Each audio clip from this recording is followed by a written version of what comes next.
Wole, welcome to the podcast, my friend. It's great to have you on, man. How are you doing? Very well. Thank you very much for inviting me on to this podcast. I'm very honoured to be here, to be honest with you. Yeah, it's an honour to have you on, man. Like, we have amazing conversations and amazing chats when they're not recorded. So I think that's why this is going to be a good one. And like, you're a really interesting man behind what people see on the outset as well. So I guess that's where we'll start. Who is the man behind the physique? Who is Wole? So my name's Wole Adesemoye, born in Lagos, Nigeria, 1980. Came to the UK after my parents got divorced in 1985. Spent best part of my life growing up in London, most of it in Fulham with my mum and 5 sisters and a brother. I started applying. Well, let's rewind back a little bit. So when I was growing up, it was really challenging for my mum to raise 7 kids, but times were really, really hard. So I found myself in playing football. So I played football for a local side called Brunswick, which was very enjoyable. This is where I met most of my childhood friends. It was a local youth club in Fulham called Brunswick, and I played Thunder League football for them. But I was lucky enough to be invited to play for Chelsea till I was about 16. Then I got released because I had bad attitude, but I did have bad attitude because the fact is I just didn't know what I wanted from life. I thought I'd be a professional football player, but I wasn't good enough to be a professional footballer. I didn't have the discipline that was required.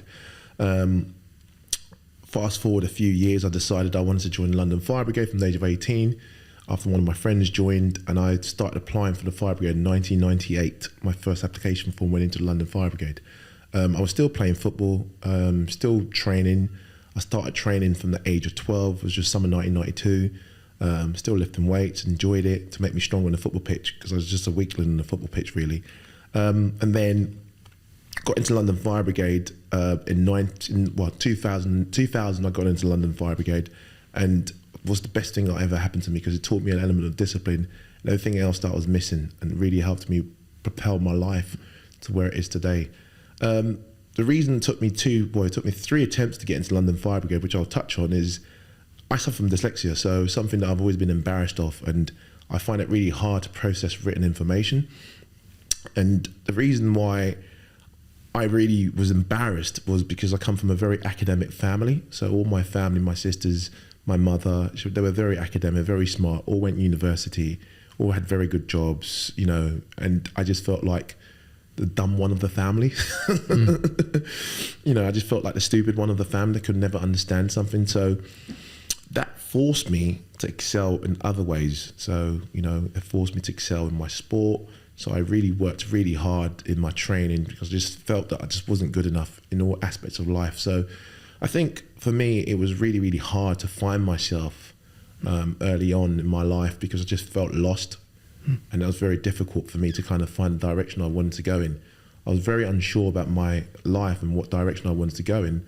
But what the Fire Brigade gave me a little bit of a sense of belonging. You were part of this organisation, a massive organisation, and you're a firefighter. You tell people you're a firefighter, they're like, wow, you're a firefighter, I can't believe I've never met a firefighter. So it gave me a sense of belonging, which was quite nice. But I just felt like, for me, through my life experience so far, I just felt I still don't feel good enough. I still got to work that little bit extra to be the person I want to be. So the person I am today is a mixture of the things that I've experienced through my life and the struggles that I've gone through.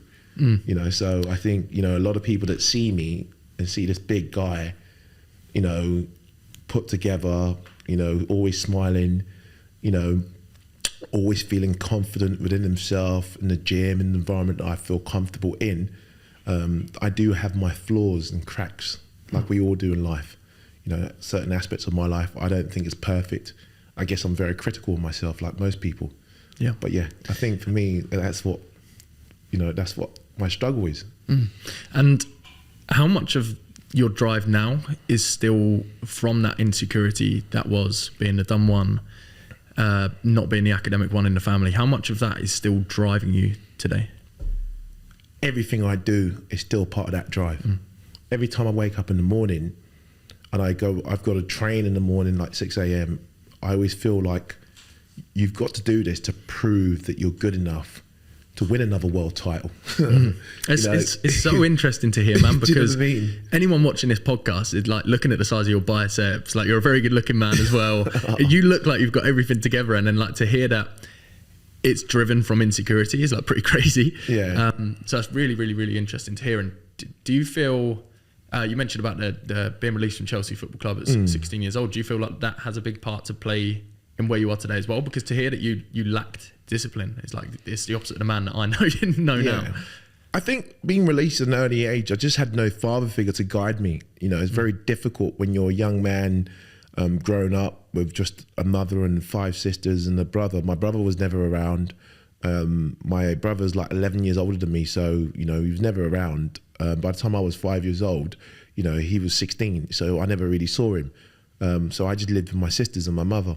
And I had no sort of male sort of guidance. And I think one of the things that we don't realise within our society today, how important that male role model is for a young lad growing up. Because for me, I think if I would have had my father in the picture, the trajectory of my life may have been different to what it is today. You know, so I just felt like I didn't have the discipline to be like on the football pitch. If someone said something to me, if someone like abused me racially, like called me names on a football pitch, I just want to hit them. You know, that was, you know, so they know that even though I was all right football player, but I wasn't good enough on the discipline aspects, because, you know, they know they can take me out the game by just insulting me. You know, if you're playing a team and they know that they can see the weakness in your armour, they'll just keep aiming for that, and that's what happened. And I think that sort of lack of discipline that I had on the football pitch, I got it from the London Fire Brigade. The London Fire Brigade, because you can't do that, you'll just lose your job. And you know, if you basically, if you're ordered to do something, you just carry on, you do it.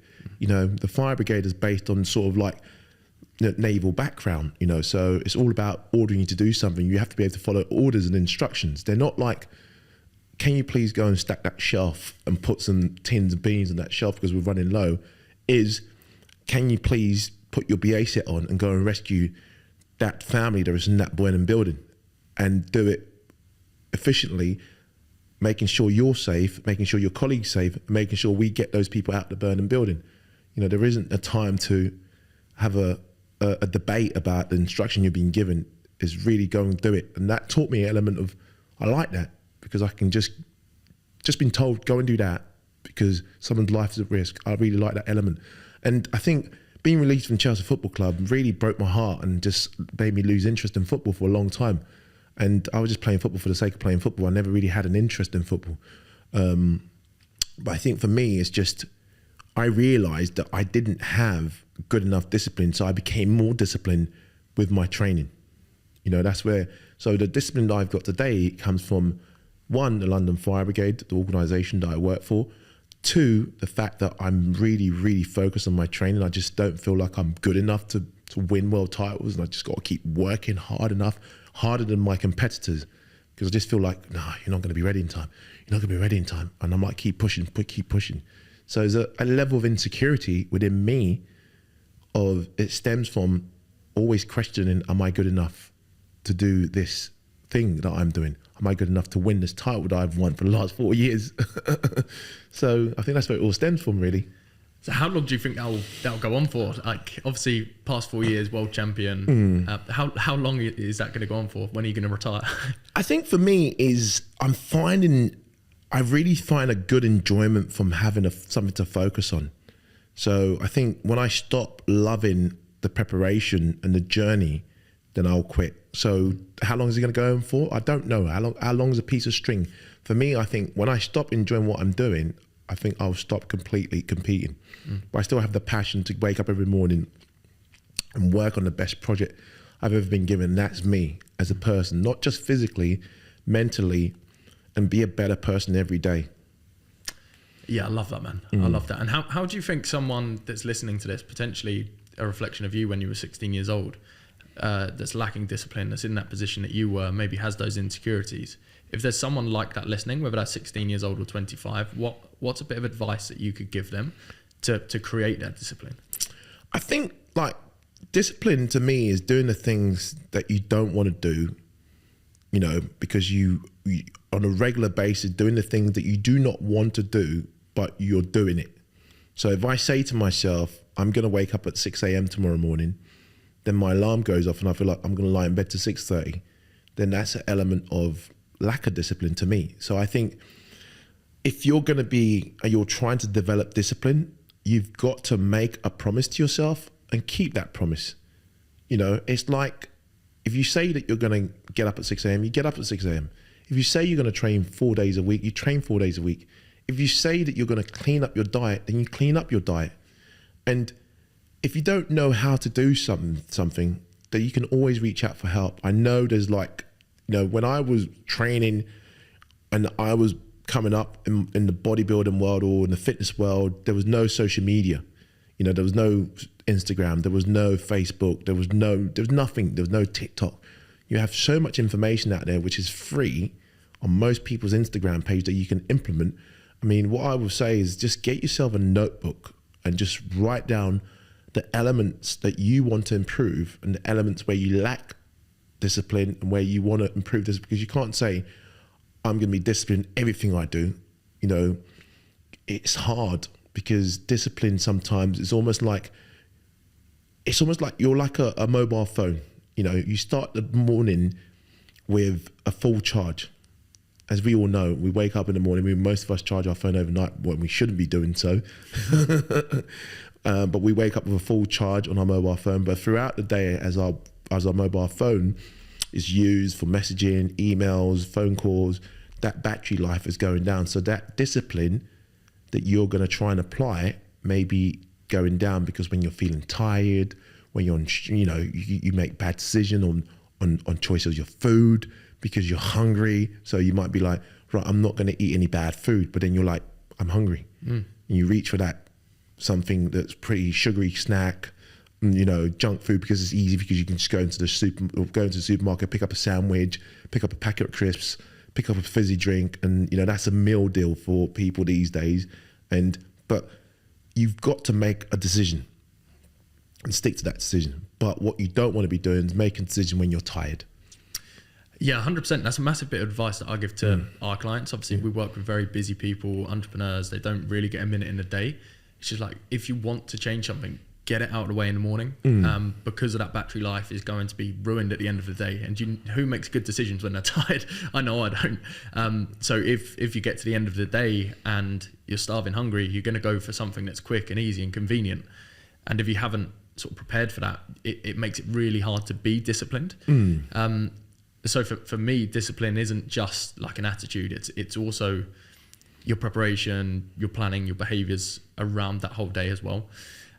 Which I think is super important. And something that you just touched on there, I think it comes back to confidence, is that discipline that you have and doing what you say you're going to do. Like you said, if you say you're going to wake up at 6 a.m, do it. If you say you're going to start training, do it. If you say you're going to clean up your diet, do it. That's what creates confidence. I think people always think that confidence comes from having abs and being lean or having big muscles. I think confidence comes on that journey, from actually doing what you're saying you're going to do, because you build that trust with yourself. Because if you keep on saying that you're going to do something and then you don't do it, that's breaking that contract, which I think is super interesting. I think what you just touched on there at the end is a contract. So when I look at things, I think you've got to make a contract with yourself. And certain people, like when you go to work, you sign a contract. You sign a contract that you're going to turn up on time. You're going to wear this uniform. I know I did anyway with London Fire Brigade. And you're going to work for X amount of years, to get your pension. So that contract that you sign, we sign contracts all the time with our employers, with businesses that we sign up for. For our online coaching service, our clients sign in for a 3 months, 4 months, 6 months contract. So why can't you design a contract for yourself in regards to the things that you want to achieve? Because what people see these days is they see success, but they don't see the journey. And I think this is very important to take on board. The journey is what's the most important part. the destination of success is not what's important. It's the journey that you go through to get you to where you need to be. So when it comes to discipline, that journey of getting up at 6 a.m. every morning and going to the gym before you go into work, if you know you've got a busy day and you've got a young family to go home to, that's what's going to really sustain you as an individual. If you sign a contract with yourself, you're going to get up in the morning, you're going to go to the gym 3 times a week, and you're going to eat clean. Simple little three step. It doesn't have to be a good, and you sign it with yourself, your name, your signature on it, just like you sign a contract of work, and you do not break that contract. Because what people do is they want to achieve success, but they do not want to go through the hard work to get to the destination. They want to see the view from the top of the mountain, but they do not want to climb the mountain to get to the top. They want a helicopter to the top of the mountain, which is not possible. So I think what I look at in people is human psychology. We behave very different based on the way we see things, or we think. We basically, one of the best quote that I love till today is, don't compare someone else's chapter 10 to your chapter 1. And that's what we have because of social media. Social media is showing people achieving great things, but what you've got to focus on is you. What do I need to do to get to where I need to get to? Physically, mentally, emotionally, to be fitter, to be a better husband, to be a better wife, to be, a better son. What do I need to do daily?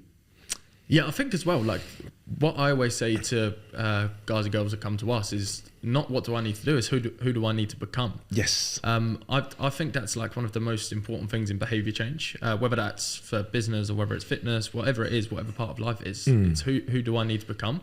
Because if you still believe you're a person that's not disciplined and you still kind of identify as this like undisciplined, unmotivated person, even if you do those things, they're just going to be short term. Yes. Because that is still your identity. It's like someone who's smoking saying, I'm trying to give up smoking. If they say I'm a non-smoker, they're a lot more likely to quit. Yeah. There's actually studies on that.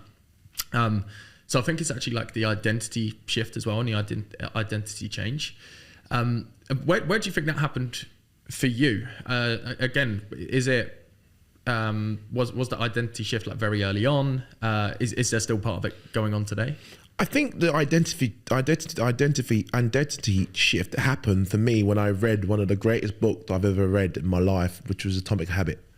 And it's something that, some of the things that you mentioned, I remember reading that in that book, So when it comes to, say, for example, quitting smoking, if you say, I don't smoke anymore, you're more likely to reach for a cigarette again. But if you say, I'm not a smoker, you're less likely to reach for a cigarette. So for me, I learned a lot from reading that book. So it's a book that I listen to and read every single year without fail, because just things that I missed from it. So I think is you talking about an identity shift is, if you want to become fit, again, you think, what would a fit person do? If you want to become, disciplined, you ask yourself, what would a disciplined person do? Rather than just expecting to be disciplined by just doing things ad hoc without really thinking, right, this is what I need to do on a daily basis to be the person I want to become. So I like that in regards to identity shift, because I think a lot of people do not think about, identity. At the end of the day, if you identify yourself as a fit person, then you're not going to do what a non-fit person would do. 100%. You're not going to skip your workout. Again, you're not going to, if you like the size of your arms, you're never going to miss an arm day. Do you know what I mean? It's simple like that, isn't it? I don't want to look at my arms like yours, man. Life's too short to have small arms, so you're never going to miss an arm day, that's for sure, if you like the size of your arms. But yeah, it's just, I love that identity shift. So for me, I learned a lot from actually reading and listening to books. So I absorb written information very slow. So what I've got to do when I'm actually reading a physical book, one thing I've learned, and I still do to today, is I will buy the physical book and I'll buy the Audible, and I'll listen to the Audible at the same time as I'm reading along with it. If I'm at home, if I'm in the car, I'll continue listening to the Audible and pick up where I am within the physical book on the Audible. So pick up where I am in the Audible, in the physical book. So I've learned a lot from that. So I think when it comes to that identity shift, I'm a work in project. I think you're completely right. Atomic Habits is like an incredible book. I think why that book is so incredible is because you can take 5 things from it that you can just implement straight away. Whereas like a lot of these personal development books, they're sometimes a bit mumbo jumbo and they don't have like, this is what you need to do, 1, 2, 3 action steps. Whereas Atomic Habits has that written out for you. So it's super, super useful for anyone listening. Go buy that book. Definitely. I've read that about 5 times as well myself. Like you say, you always forget little bits as well. I'm right in saying that you were part of a TV show. Yes. a long while back as well. Is that where you gained like quite a lot of your following from, or is that through the bodybuilding? I think a lot of the following came through. Obviously, a lot of people still recognise me from the TV show Last Man Standing. So Last Man Standing, for those of you people that don't understand what it was, is they took 6 Westerners, 3 from the UK, 3 from the US, and we basically travelled the world and lived and compete on the toughest tribes. We basically lived with the toughest tribes on the planet and competed on their tribal sport. So whatever that may be. So we went from stick fighting in Ethiopia with the Suri tribe. Then we went to Burkina Faso. We was wrestling in Burkina Faso. We went to Nepal. We went to Bhutan. We went to Indonesia. We went to Siberia. We went to the Philippines. We went to India. We went to Papua New Guinea. So we went everywhere and we spent a year filming that TV show. So a lot of my social media following comes from that, and a lot of it also from the bodybuilding world.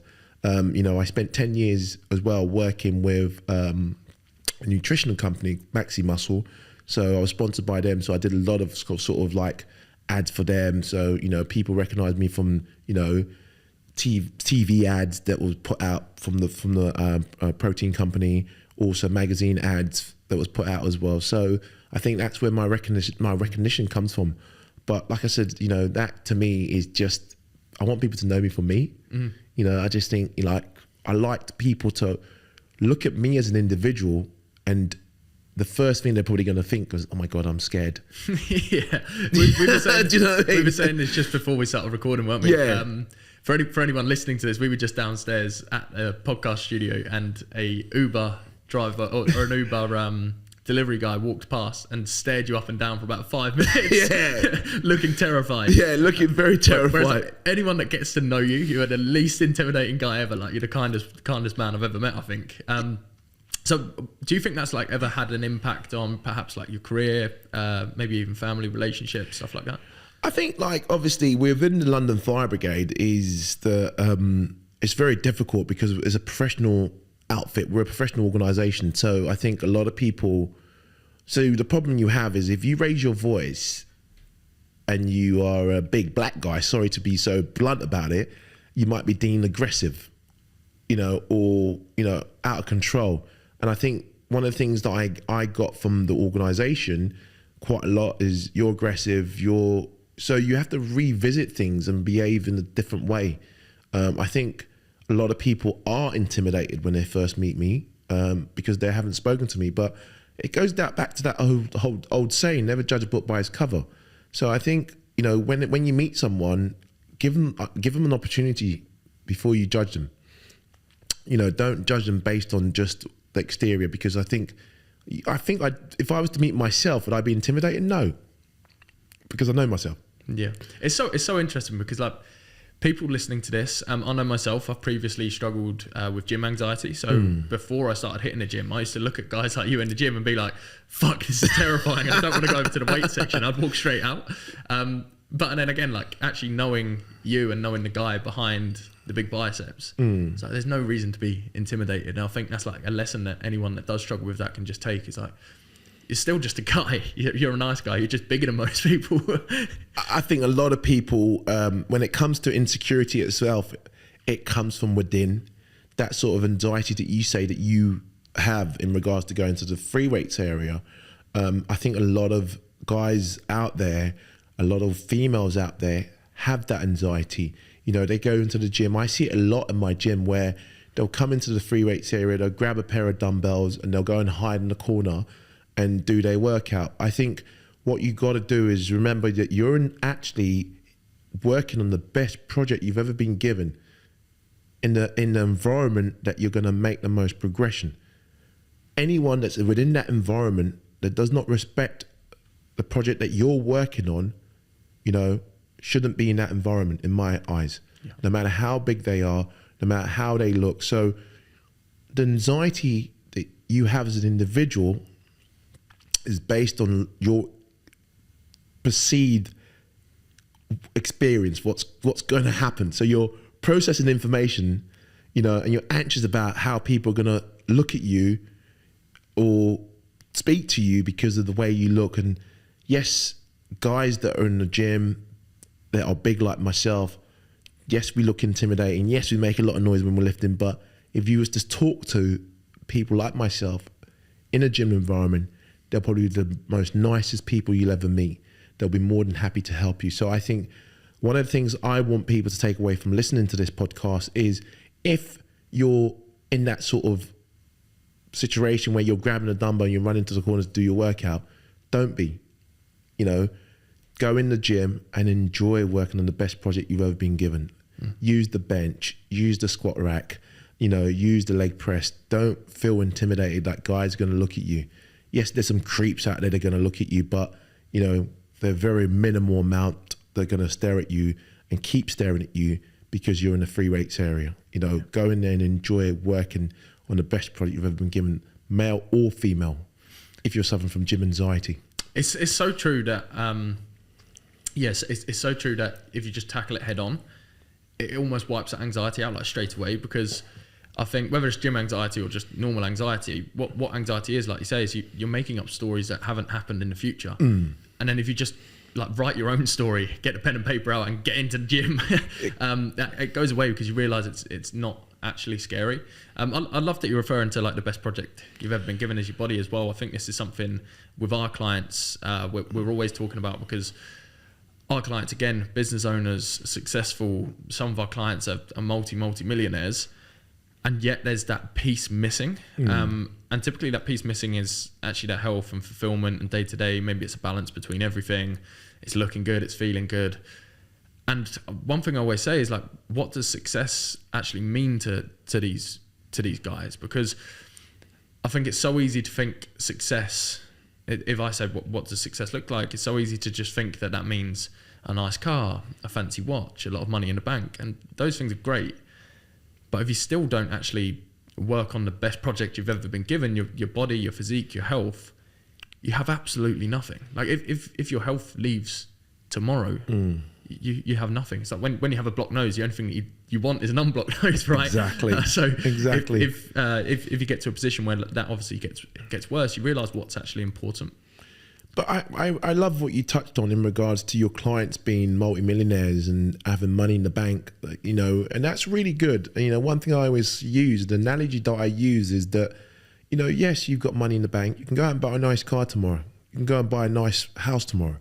You can go and buy a nice watch tomorrow. You can't go out and buy a nice body tomorrow. You've got to earn it. So one of the things that I will always say is that the reason why it's a project is the development of you as an individual is an ongoing project. It's not something that you're just going to get to a point and feel like, okay, I've done everything that I need to do now. I don't need to train anymore, or I don't need to diet anymore. Even for me, you know, I've been training for almost 32 years now, you know, and I still feel that I'm still learning every day, and it's a project. So I always take the advantage of when I train with anybody that is in a successful place, that I believe in the successful place. You know, I just finished training with Andrew Jack. You know, he's a very big bodybuilder. Everybody knows him. He's been on the Olympia stage. You know, just most recently on the Arnold stage, Arnold Classic stage. So I used the opportunity to pick his brain during a session. You know, I asked him questions like, you know, how many exercises do you do for back? You know, even though I've been training for 32 years, I still ask questions. So I think when you look at things, money in the bank, buying whatever you want, to me, it does relieve the stress. Finance does relieve the stress. But when it comes to your body, you know, that fulfillment of happiness and joy, as the old saying goes, health is wealth. and you cannot get your health, from anything other than working on it. Yeah, it's so true. And it's not to downplay finances, because if you're anything like me, I like money. But without that health, you truly don't have wealth. You don't have anything. And I think it's super interesting that, like you say, you can't just go out and buy it. I mean, you can go buy bicep implants, or you can go buy ab implants, or BBL, whatever it is. And people do this, whether it is like a BBL or whatever. Or it's a case of like going and buying a fancy car. I feel like a hell of a lot of people do that to try and cover up the real issue, which is confidence. So they're always trying to get that confidence from external places. But I can say firsthand, and you'll be able to as well, that confidence is going to come from that journey. It's what we touched on earlier. It's not that end position. Even if you give most people perfect health, physique tomorrow, that confidence won't just come. Because that confidence is earned, right? Throughout that process, I think when you touch on confidence, I think one of the things as well is that a lot of people have it. The lack of confidence come from the sort of the criticism that they give themselves and the comparison that they make, with themselves to others. So, it'd be like, oh, she's more attractive than me. Oh, she's got, a better bum than me, or a better body than me. So, or he's got bigger biceps than me. And that comparison then constantly puts you down, in a bad spot. So this is another thing that I would always say, that don't compare yourself to people. It's really difficult, but don't compare yourself to people, because you don't know their struggles. Everyone has their own struggles. So I think when it comes to confidence, we all have element of lack of confidence, but there's different levels, but you just got to keep working on you as an individual and just asking the questions, what can I do to improve my confidence? Is there anything else I can do? Maybe therapy. I'm a big fan of therapy, because the reason I say I'm a big fan of therapy, because I think when you get an opportunity to actually speak to someone about your struggles, the stories they're not that bad, but when you're making up the stories in your head, it just looks like a mountain rather than it's just a hill. You're just climbing a hill. If you keep making up the stories in your head, it just becomes a mountain, not a hill. So I just think, I'll definitely recommend, if you're lacking in confidence in any aspect of your life, working yourself physically and working yourself mentally. So if it's therapy that you need to do, to speak to someone about your actual mental health and your lack of confidence, get that out, express yourself, articulate yourself in a good way, so you can have a better understanding to you as an individual. Because once you have a better understanding to you as an individual, then it'll be a lot easier to build the confidence that you need within yourself to achieve the things that you want to achieve. Yeah, I think even it'll be the same with your clients, but with our clients as well. Like the conversations that we have, when people actually hear themselves speaking about things, they kind of figure it out. So it's like that therapy, I guess, is you figuring it out yourself and just having someone facilitate that journey, right? So I worked with a mental performance coach, which he's also a licensed therapist, and I didn't do that because I was in a really bad spot. I was just so inquisitive about what it was like, and my God, was it helpful. Like I didn't know myself completely, and I think actually like going through that process and finding out about yourself is so valuable for every aspect of your life as well. Yeah, one thing I want to touch on with you as well, because people listening to this with your intro, like 4-time world champion bodybuilder, train however many times a week, build that kind of physique, London firefighter, a very successful business. How the fuck did you do it? Man, like in all honesty, like I love what I do. Like I said, I joined the fire brigade. I started applying for London Fire Brigade at the age of 18. I managed to get in at the age of 20. I'm now been in the London Fire Service for 23 years. Obviously with my bodybuilding, I started bodybuilding in 2014. I won my first show. I won my first world title in 2018, second world title 2019. We all know what happened in 2020. Something called COVID happened. There was no competition. So I won another world title 2021, another world title in 2022. And obviously I run an online coaching business, which I'm very passionate about. In all honesty, when it comes to managing myself, I really don't know how I do it, but I feel like I'm just making up as I go along. It sounds really bad to say that, but I do have a structure in place because, you know, I know when I'm going to be at the fire station working, and I know when I'm going to be off at home and focusing on clients and giving my clients feedback and doing check-ins and things like that. For me, I like helping people, so I still appreciate being in the fire service because I feel like I'm helping people in times of need.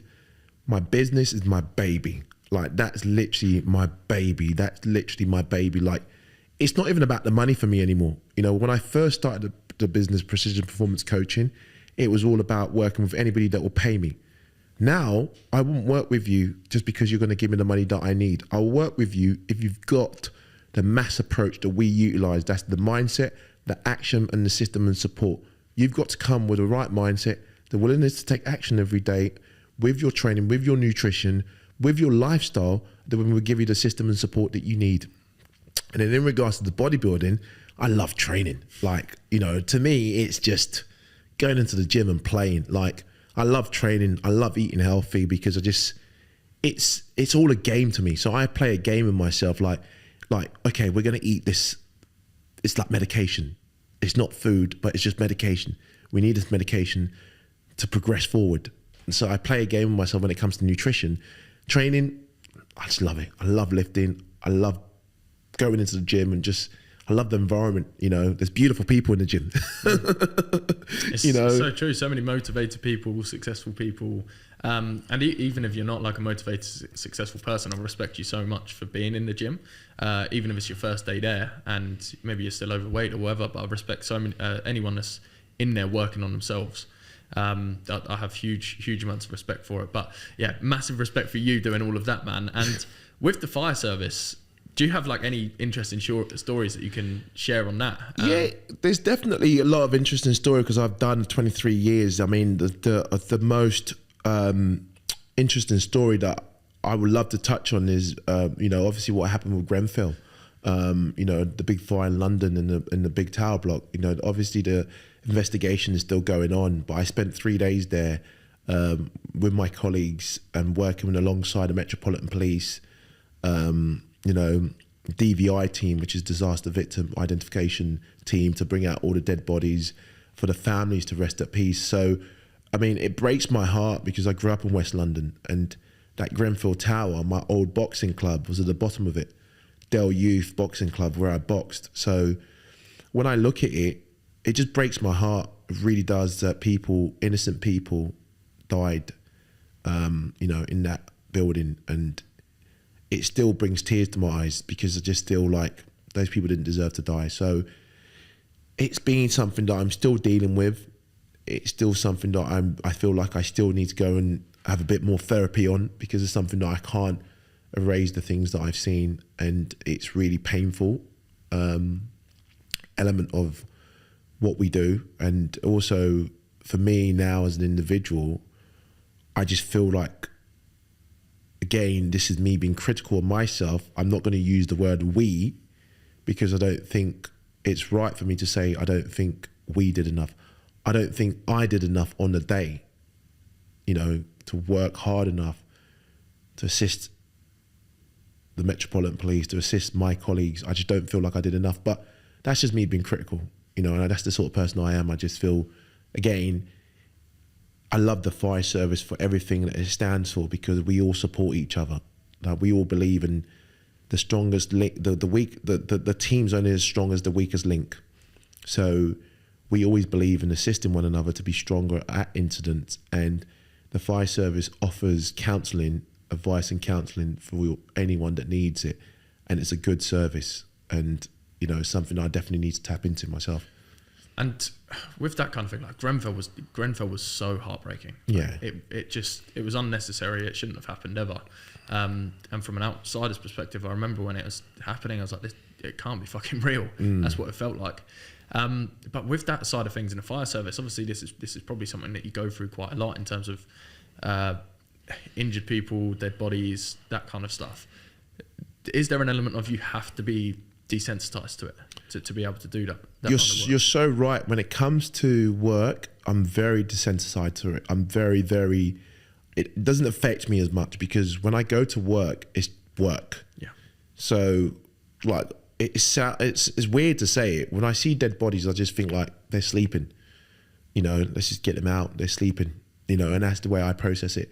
And I think it's very hard. Like I can't attach myself to a particular incident.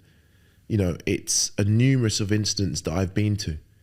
Like for example, we go to a lot of people jumping in front of trains to commit suicide in London. So I don't like going on underground because of that. I don't enjoy it. I don't enjoy going, especially the Piccadilly line, because you have to go underground and the smell just reminds me of all the incidents that I've been to on the Piccadilly line in London. So for me, there's certain things within the job that's affected me till today that I've never really discussed openly. And probably this is the first time I'm discussing this openly, but it's something that you have to kind of desensitize yourself from. Don't be so sensitive to it. Don't let it affect you, and you just got to get on with it because you don't want to be that firefighter at an incident that cannot be any good to anyone. Yeah, I think that's so important, isn't it? That you have to desensitize, because otherwise you're almost going to be a danger.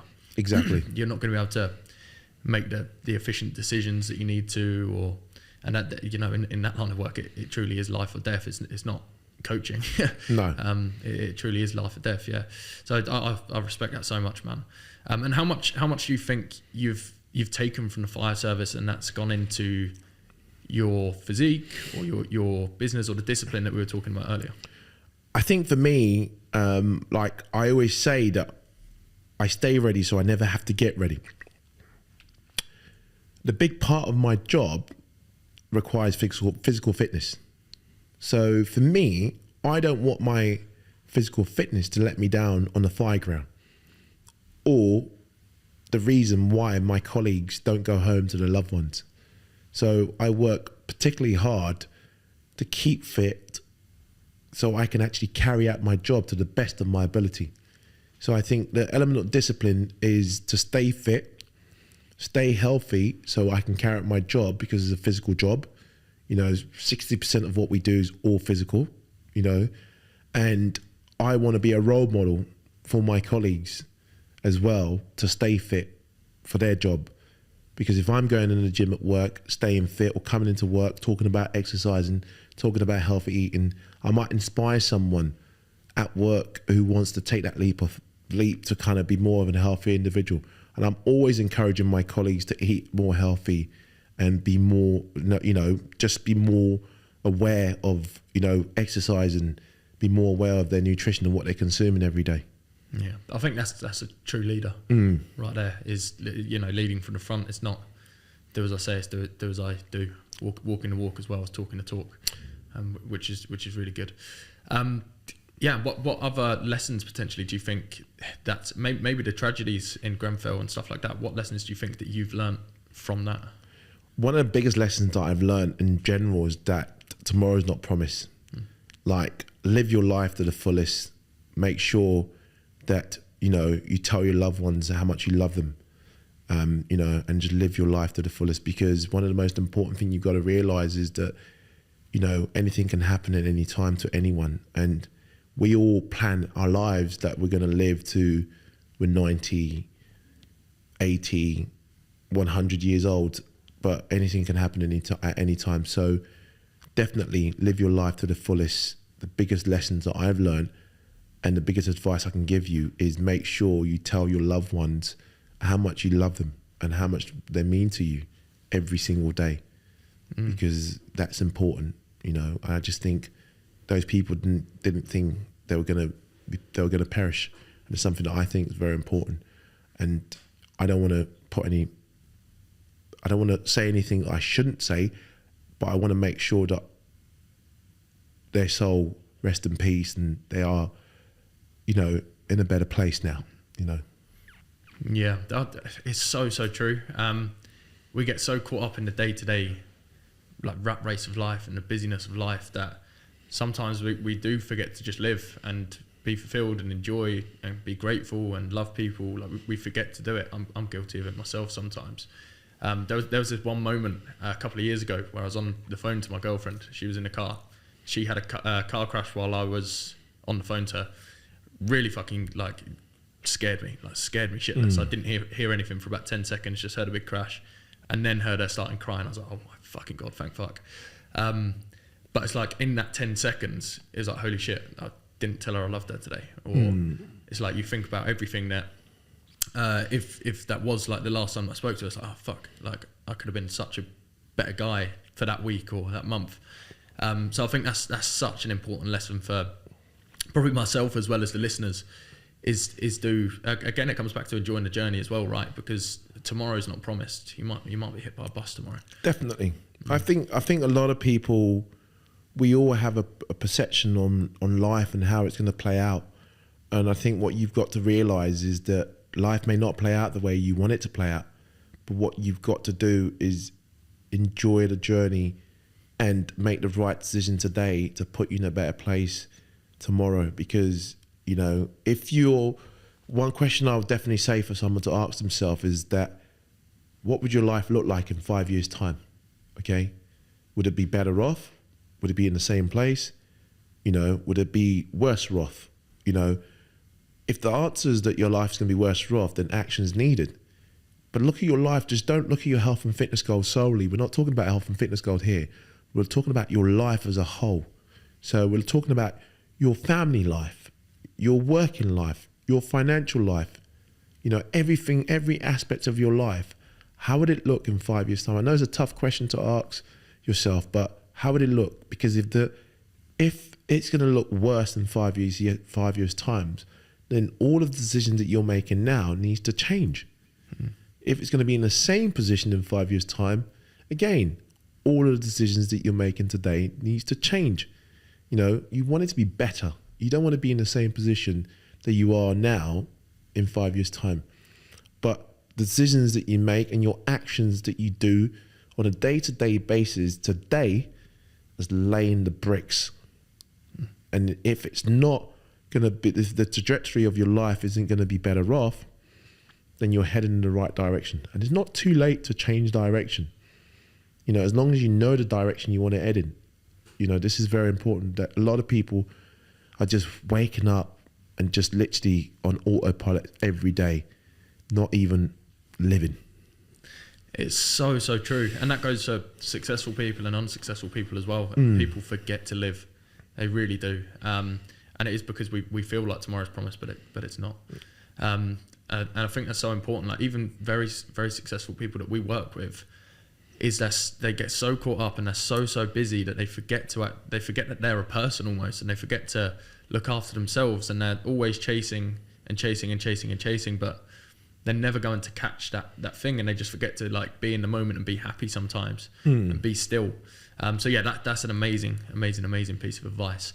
I think that's a good place to probably wrap up where we are. So Wole, thank you so much for coming on the podcast, man. It was an absolute pleasure to chat, and it'd be great to have you back sometime as well, because I think the conversations that we always have are amazing. Just before we go, for anyone listening to this that's trying to better themselves, whether that's in fitness, whether it's business, whether it's health and relationships, whatever it is, what's one piece of advice that you can leave them with? I think when it comes to looking at being bettering yourself in all aspects of life, stay consistent. That's one thing that I would leave you with. Stay consistent. When the things don't go your way, stay consistent. You know, just keep staying consistent with everything that you're doing. You know, if you can wake up at 6 a.m., stay consistent. If you're hitting the gym 3 times a week, stay consistent. If you're eating healthy, stay consistent. If you're showing your wife or husband love, stay consistent. If you're a good mother, looking after your kids really well, stay consistent. You know, don't do it for a week and then don't do it for a month. Consistency in all aspects of life is the best advice I can give anyone listening to this podcast. I love that, man. Thanks so much for coming on. Not a problem. Cheers, buddy. Bless you, brother. Yeah. Let's go get some food.